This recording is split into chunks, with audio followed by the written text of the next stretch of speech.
your SOC work samples. The big thing that I noticed about it is that it has to be something where all kids have gotten written feedback on it, but you just have to have two assignment like work samples that you're presenting. And that is due on Friday, but I want to make sure you had the link.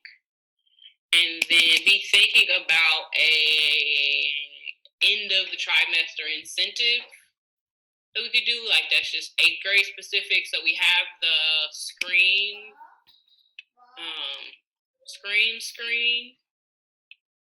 incentive for the end of the month, but we can think about one we could do specifically for 8th grade. And we could focus on, since we did attendance last time, it could be one based on grades.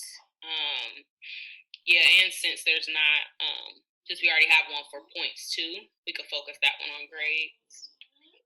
Or whatever people like. We just wanted to put that on the table as something we'll discuss more in depth next week. So please come with ideas. And remind students that their IG videos are due on Thursday if they're entering into the Latinx Hispanic Heritage Month contest. And then for PBIS points, I wanted to make sure we reiterated what Dennis said this morning about making sure that the points are logged by 9 p.m. on Monday through Thursday and finalized for the week, including Friday's points by 3:45. Finalized for the week, 3:45 on Friday. For progress reports, because the progress reports go out at 4, and so luckily the progress reports update immediately. So getting them in like 15 minutes before they actually go out is fine, but it cannot be after that, otherwise they won't go on the report. And then I put down here our students who are getting 1s and 2s, and the list is pretty much the same. Like there aren't any students where I can see that are different, like that were previously doing really well, getting 4s and 5s and are no longer. But I'm hoping with our check-ins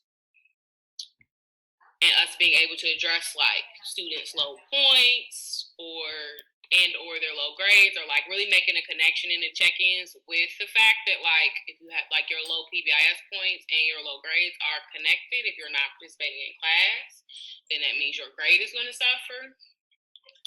And seeing if that's helpful with us dedicating time to that and logging the like checking in with families at least once a week and logging those calls with the dashboard. That'll be super helpful because you can also see kids' PBIS points for the week. And so in your conversation with families, you can talk about like students' grades, but also like that correlation between their in-class behavior and talk through ways that can improve. The success story for me has been Miss James. She's still struggling grades-wise, but I talked with mom, and I have seen an improvement in her points since that conversation. I don't know if other people have seen improvement in Andrea. I hope so, but one step at a time. Nada? Maybe she only got it in her in the morning. I don't know, but Kmani, like where Kmani was doing well in math, like she improved, but I see she wasn't doing good in any other class. Like Andrea, she just do more work, but she don't come on camera, she don't participate, no nothing. Oh, okay. Was she doing work before? Barely. She'll open it and turn it in, but now she's doing more. Oh, so that's improvement.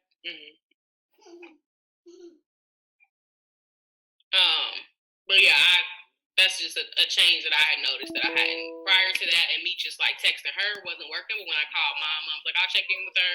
It wasn't an immediate change, but over the past couple days, like last Friday and then today, she was on it all throughout class, submitted all her assignments. I think she got bonus points today.